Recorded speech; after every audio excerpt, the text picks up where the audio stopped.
И снова здравствуй, мой дорогой зритель! Как и говорил в своем прошлом ролике, стоит ожидать еще одно обновление на этой неделе. И оно, собственно говоря, вышло. Весит данное чудо 518 мегабайт, и фиксит оно самую страшную проблему CS2. Так что приготовились внимательно слушать, смотрим спонсора и погнали! Представляю вашему вниманию крутейшую киберспортивную площадку Fast Cup, на которой ты сможешь не только поучаствовать в турнирах, где есть нехилые призовые фонды, но и создать свой уникальный турнир. Площадка гарантирует безопасную игру и имеет свою систему защиты от читеров. И, разумеется, разнообразие форматов и режимов. Ну а приобретая подписку премиум, ты получаешь все возможные дополнительные плюшки, кастомизация профиля, закрытые турниры и, главное, дроп скинов в конце матча. Ведь данную подписку можно окупить всего за 2 игры. Ну а ко всему прочему, используя мой промокод, сможешь приобрести ее с 50% скидкой. Так что не теряй времени и становись на путь киберспортсмена. Ссылочка в описании. Ну что же, предлагаю сразу окунуться в данное обновление. На карте Anubis пофиксили различные баги с клиппингом. И если быть точным, то различные места, где предметы и игрок в целом могли провалиться за пределы карты. Пофиксили баг, при котором выброшенные гранаты становились невидимыми. И также пофиксили баг, при котором сброшенная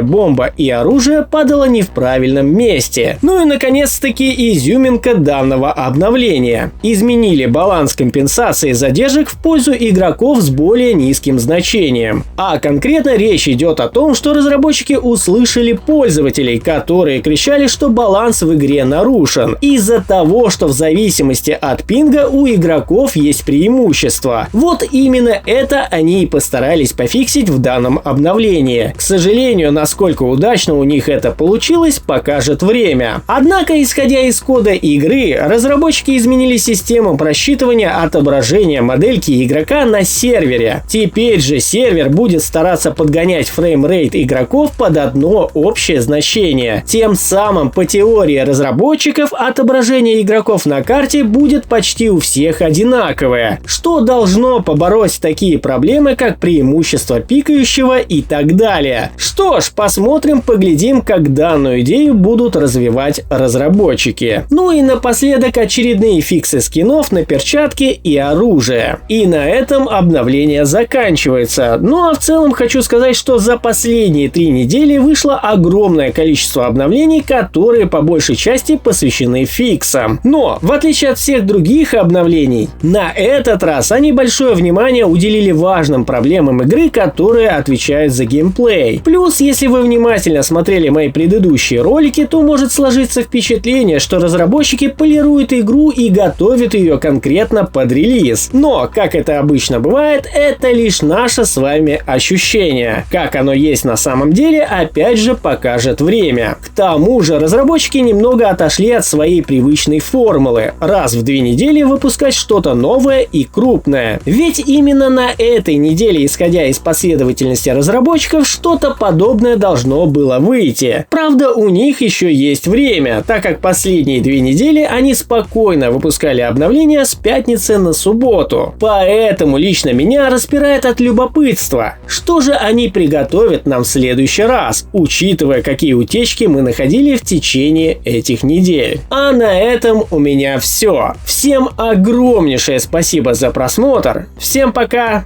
и удачи!